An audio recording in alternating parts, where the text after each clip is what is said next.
not rock art, not Aboriginal campsites, not the kind of thing that gets a heritage plaque and a parking bay off the highway. We are talking about structures, walls, arranged stone formations, geometric alignments, things that sit in the Jarrah forest and the granite outcrops of the Darling Range and simply refuse to fit into any accepted version of Australian prehistory. Some of these sites have been known to locals for generations. A few have attracted researchers from overseas. Several have been quietly documented and then quietly set aside by institutions that did not know what category to file them under. And some are so remote that the handful of people who have found them have had trouble convincing anyone else they exist at all. Western Australia has the oldest continental surface on the planet. Parts of the Pilbara contain rock that formed 4.4 billion years ago. The southwest corner of this continent has been above sea level and geologically stable for longer than most of the world's mountain ranges have existed. The question of what might have happened here and who might have been here across that kind of timescale is one that orthodox archaeology has only recently begun taking seriously. What follows is not a collection of fringe theories promoted without evidence. Each site on this list has been physically observed, in most cases by multiple independent witnesses, and in several cases subjected to some form of analysis. The explanations remain genuinely contested. That is why they are on this list. If you have spent time in the bush around Perth and stumbled across something that did not make sense, subscribe to this channel. Leave a comment at the end describing what you found and where. Some of the most important information about these sites has come from people who were simply walking their dogs on a Sunday afternoon and noticed something wrong with the rocks. Now, let us get into them. Number 1. The Stonehenge of Gnangara. North of Perth, in the scrubby Banksia woodland that stretches between the urban fringe and the coast, there is a clearing that satellite imagery captures, but ground-level vegetation obscures almost completely. In this clearing, a series of laterite stones have been arranged in a rough ellipse approximately 18 meters across. The stones themselves are not remarkable. Laterite is everywhere in this part of the Swan coastal plain.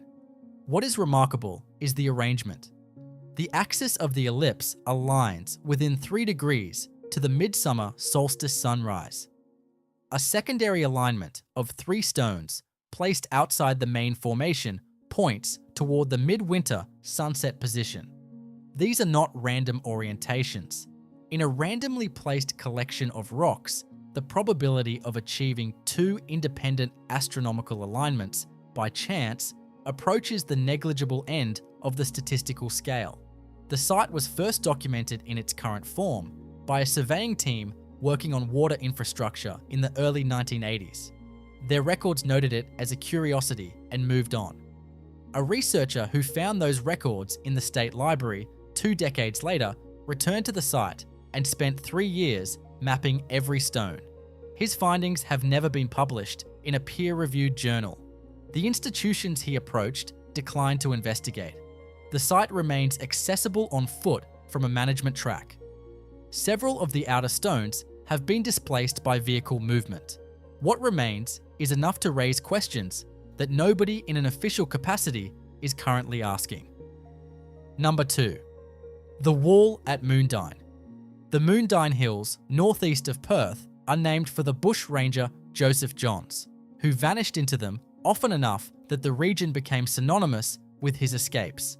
The hills are granite, heavily vegetated, and crossed by a network of fire management tracks that give access to a landscape most metropolitan Perth residents have never entered. In the upper section of one of those hills, following a dry creek line through dense choke, there is a wall. Not a pile of rocks, not a natural formation. A wall. It runs for approximately 40 meters along a natural contour, constructed from granite blocks that have been selected for relative flatness and stacked 2 to 3 courses high in a technique that requires, at minimum, an understanding of basic principles of dry stone construction. The wall encloses nothing. it faces nothing. It simply runs along its contour and stops at both ends without any obvious structural logic for beginning or terminating where it does. Dry stone walling was used by early European settlers across the southwest for fencing, garden walls, and property boundaries. The colonial-era stone walls of the Avon Valley are well documented and visually similar in construction technique. The difference at Moondine is the absence of any recorded property boundary, pastoral lease, or surveyed land use that would explain a wall in this position, at this altitude, in what was effectively wilderness for the entirety of the documented pastoral era. One local historian has suggested the wall may have been built by a selector whose lease was never formally registered. It is a rational explanation. The wall is still there, and the records that might confirm or contradict that explanation do not appear to exist. Number 3. The circular platform at Toodyay. The town of Toodyay sits in the Avon Valley, about 80 kilometres northeast of Perth, and the hills immediately around it have been walked over by settlers, surveyors, farmers, and bushwalkers for close to 2 centuries. The landscape is familiar territory, which is why it was so startling when a trail runner in 2019 reported finding a circular stone platform approximately 12 metres in diameter on a ridge above the Avon River. The platform is flat, not naturally flat in the way that some granite outcrops achieve a smooth surface. Deliberately flat in the sense that smaller stones have been used as packing material beneath the larger surface stones to create a level horizontal plane across what is naturally an uneven slope. It sits on the highest point of its particular ridge with unobstructed sightlines in 4 directions. Elevated circular platforms with panoramic sightlines appear in the archaeological record across multiple continents in contexts ranging from ceremonial use to defensive watchtower foundations to astronomical observation. None of those interpretations can be confirmed here. What can be confirmed is that creating this surface required deliberate effort by people who had a reason to be on this ridge and a purpose for the level circle they left there. Local Noongar knowledge holders have been consulted about the site. The responses given, as reported by the person who found it, were that the site was known, but that its full significance was not something being shared openly with outsiders. That response is itself informative. It suggests the site is not unknown to those whose ancestors occupied this landscape for the entirety of its human history. Number 4. The gridstones of the Darling Scarp. Along a particular section of the Darling Scarp south of the city, accessible from a fire trail that is gated for most of the year, there is an arrangement of stones that does not look like anything else on this list. Where the other sites on this list involve walls or platforms or ellipses, the gridstones are exactly what the name suggests. Stones placed in rows, not closely spaced, roughly 2 meters apart in both directions, covering an area of approximately 30 by 20 meters in a pattern that is regular enough to rule out coincidence, but sparse enough that it would be invisible from the air without specific knowledge of what you were looking at. The stones are not large. None of them would weigh more than 15 kilograms. They sit on a laterite pavement that shows no obvious signs of deliberate preparation. Some of the stones have been displaced over time, probably by pigs, and the regularity of the grid is partially disrupted as a result. Where it is intact, the spacing is consistent to within about 15 centimeters. Grids of placed stones appear in the ethnographic literature for Australian Aboriginal culture in context including game traps, ceremonial ground preparation, and as markers for specific land management purposes. None of those functions are obviously applicable here given the spacing, the terrain, and the absence of any topographic feature that would make this location particularly significant for any of those purposes. What the grid represents remains unclear. What is clear is that someone placed those stones with enough care and intention to achieve a regularity that persists after what appears to be a very long time. Number 5. The alignment at Lake Navarino, southeast of Waroona, in low coastal plain country, where the land becomes increasingly flat and the vegetation thins to paperbark swamp. Lake Navarino is a modest body of water that would not appear on most people's maps of places worth visiting. The birdwatching is reasonable. The fishing is average. The site on its eastern shore is not mentioned in any tourist literature at all. On the eastern bank, at a point where solid ground meets the edge of what is seasonally inundated country, a line of upright stones runs for about 25 meters. The stones range from knee height to approximately 1.5 meters. They are not all the same size or shape, but they are all upright, and they are all set into the ground at their bases rather than simply resting on the surface. Setting a stone upright so that it remains stable requires digging. Someone dug here. The alignment points, if extended, toward the position of Canopus at its heliacal rising as calculated for this latitude. Canopus is the second brightest star in the night sky and holds significant navigational and ceremonial importance in multiple Aboriginal traditions across southern Australia. An alignment toward its rise at this location, in this type of low swampy terrain where flooding would make most activities difficult, strongly suggests a purpose connected to astronomical observation or marking. The site has been visited by at least 2 academic researchers who declined to publish. The reasons given in private correspondence that has since been shared online were not scientific. They were institutional. Number 6. The cave wall at Serpentine. The Serpentine River cuts through the scarp country south of Perth in a landscape of deep gorges and riverside forest that provides one of the better escapes from the city for people willing to walk more than 1 kilometre from a car park. In the gorge system downstream from the national park boundary, there is a cave, not a deep cave, a rock shelter formed by a granite overhang, about 15 metres wide and 4 metres deep at its maximum. The back wall of this shelter has been modified. Not painted, not engraved, physically modified. Sections of the natural granite surface have been removed to create shallow recesses in a pattern that a stonemason friend of the person who found it described, unprompted, as resembling a pattern of cups used in European prehistoric rock art. Cup marks or cupules are among the most ancient and widely distributed forms of human rock modification in the world, found on every inhabited continent and dating in some cases to hundreds of thousands of years before the present. Western Australian rock art is well documented. Cupule sites exist across the northwest and have been recorded in the Pilbara, with some of the oldest dates in the world. The southwest has received considerably less systematic survey. Whether this Serpentine site represents genuine prehistoric modification, comparatively recent Aboriginal cultural practice, or something else entirely has not been established. What has been established by anyone who has visited it is that the marks are real and they were made by something other than nature. Number 7. The terraces of Chittering.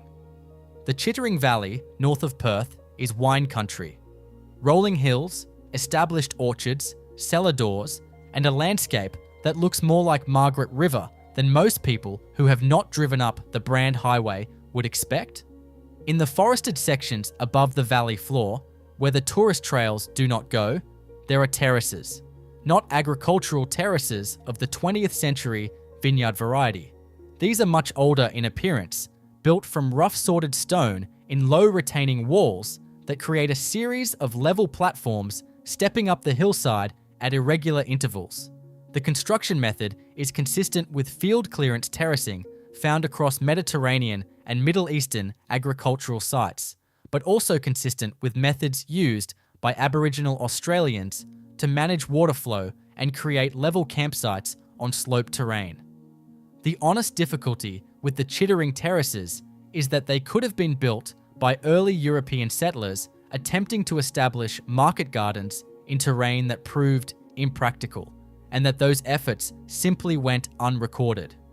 Unrecorded agricultural experiments are not rare in the early pastoral history of the Southwest, but the age indicated by the lichen growth on the exposed stone surfaces has been estimated by at least one geologist who examined them as substantially pre-European.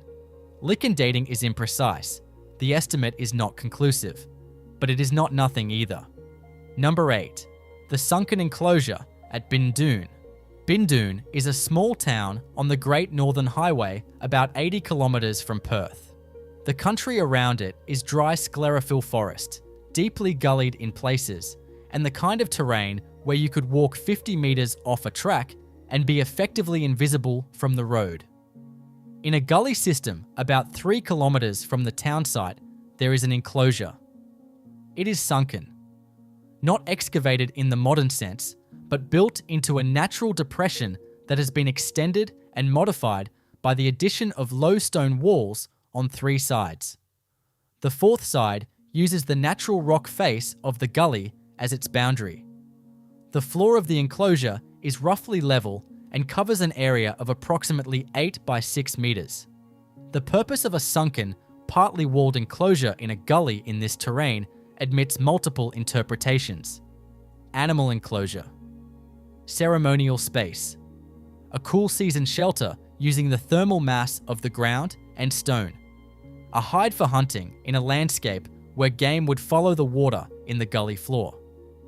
What makes the Bindoon enclosure notable is not its construction, which is unspectacular, but the presence inside it of 2 large flat stones, each weighing several hundred kilograms, that have been moved from somewhere else. There is no source material within 50 metres that matches the stone type. Someone brought those stones to that enclosure. The reason they did remains unknown. Number 9. The carved outcrop at Jarrahdale. Jarrahdale is former timber country in the Darling Range. The Great Jarrah forests were cut hard through the late 19th and early 20th centuries, and the landscape still carries the marks of that extraction in the form of old tramway grades and mill sites, slowly being reclaimed by regrowth. In among that regrowth, on a granite outcrop that sits above a seasonal creek, there are carvings, not petroglyphs in the conventional southwestern Australian style, not the animal track prints or concentric circles or linear engravings documented in the Pilbara. What the Jarrahdale carvings consist of are deep grooves, some of them 20 centimetres long and 2 centimetres wide, arranged in patterns that a number of visitors have independently described as resembling script. Not any identified script, not anything that can be matched to a known writing system, but sufficiently regular in their spacing and orientation that several people, on seeing them for the first time without any prior description, have used the word writing. The grooves are deep enough that they could not have been made with a stone tool in a single working session.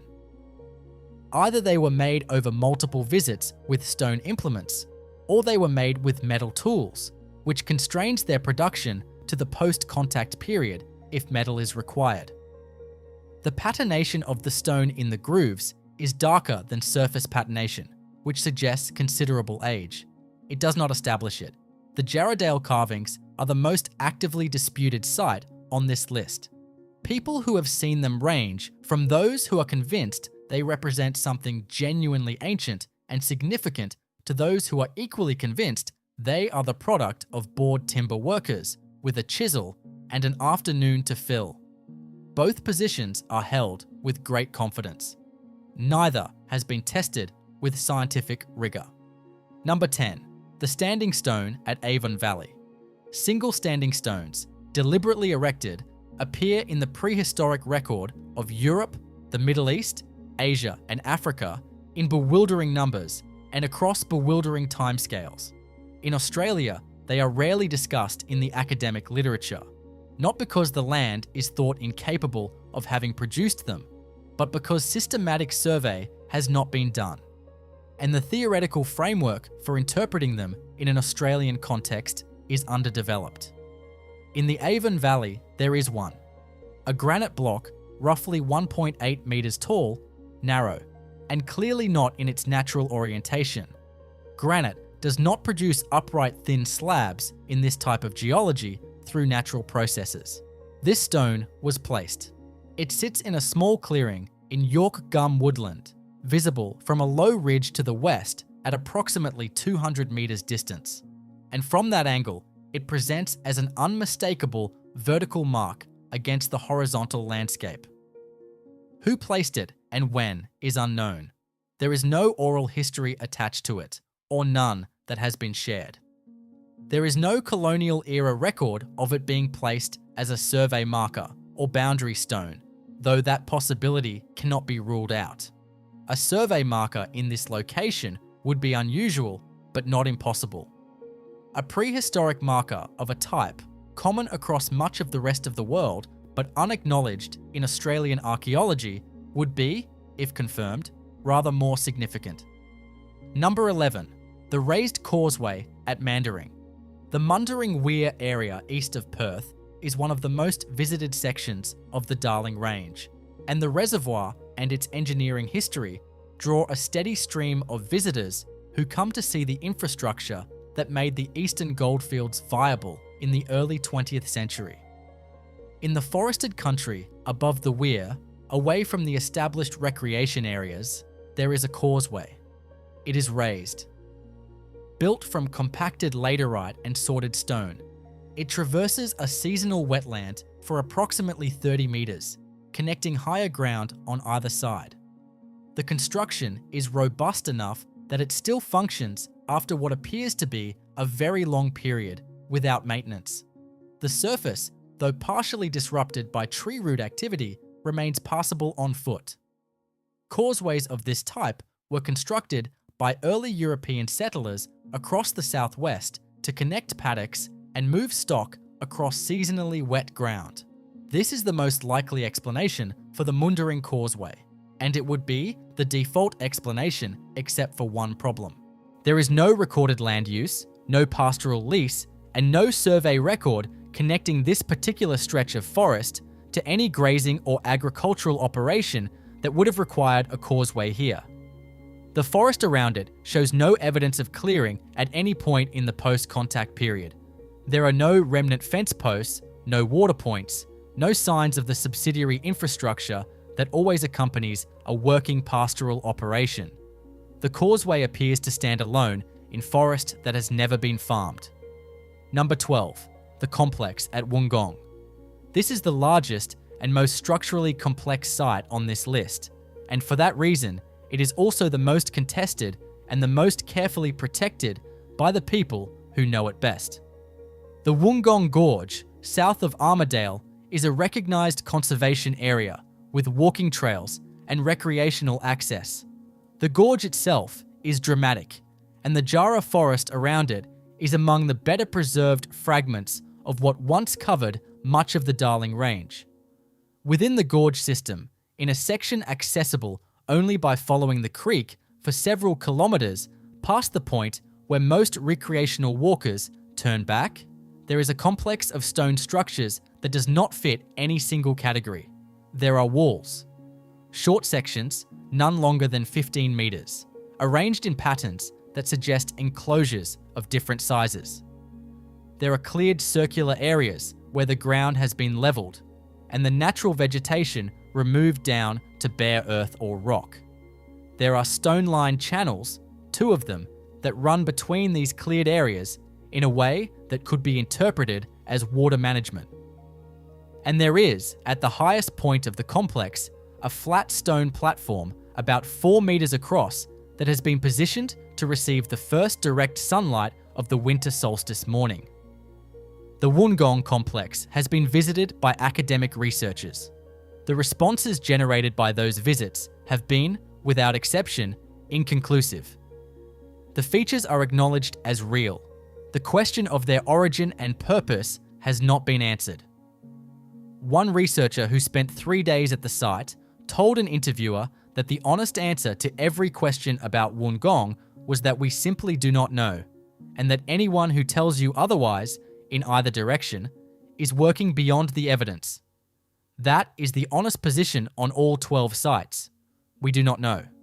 What we do know is that the land around Perth is older than almost anywhere else on Earth. That it has been continuously occupied by human beings for at least 65,000 years. That systematic archaeological survey of the southwest has been conducted at a fraction of the intensity applied to comparable landscapes in Europe and North America. And that the bush within a day's drive of a city of 2 million people still contains things that no one has adequately explained. These 12 sites are not evidence of any particular alternative history. They are not proof of pre-Aboriginal civilizations or ancient seafarers or lost technologies. They are simply structures in the bush that raise questions the standard account has not yet answered. In a landscape this old, that should not surprise anyone. What should surprise us is how rarely those questions are being asked. If you have visited any of these locations, or if you know of similar sites that did not make this list, leave a comment below. If you want to be notified when we follow up with an investigation of the Wongong complex specifically, subscribe and hit the notification bell. That one deserves its own video, and we are working on it. We will see you in the next one.